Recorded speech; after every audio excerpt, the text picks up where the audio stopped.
ভাই শুনেন, একটু শুনেন, আপনার সাথে একটু কথা বলি, শুনেন। এদিকে রাজীব রাজীব রাজীব এদিকে আয়।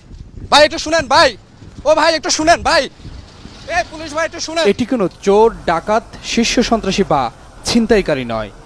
চাঁদার টাকা ভাগাভাগি করার সময় হাতে নাতে ধরা পড়ায় ভোঁদড় এক পুলিশ সদস্যের। ভাই একটু শুনেন ভাই, এ ভাই একটু শুনেন। এর কিছুক্ষণ আগের দৃশ্য রাজধানীর রামপুরা ব্রিজ।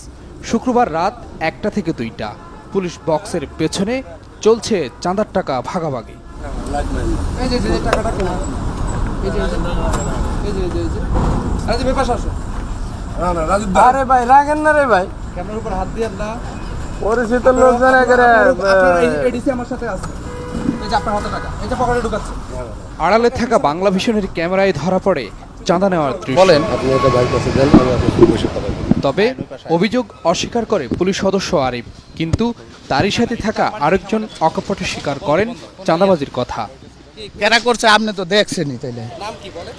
আমি বলবো কেমনে, আপনি তো দেখছেনই রাতের অন্ধকারে কেনা করছে। আমি কোনো বসি নেই তো, টাকা ছবি আছে তো, টাকা রেখে চলে আসলেন কেন? ওই তো ইয়ারে যেখানে ইনচার্জ ইনচার্জ কি? ওই তো আসে, ওই যে যাইতেছে কি নাম ইনচার্জের নাম কি? নাম আরিফ।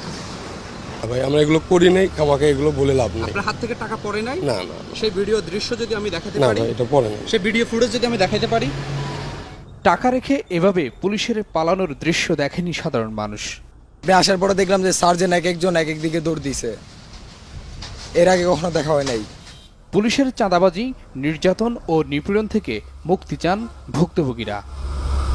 রাতের অন্ধকারে পুলিশ কিভাবে চাঁদাবাজি করে, আর সেই চাঁদাবাজির দৃশ্য ক্যামেরা ধরা খাওয়াতেই এভাবে টাকা রেখে দিক বিদিক ছুটে চলছেন পুলিশ সদস্যরা। S M Faiz, Bangla Vision, Dhaka.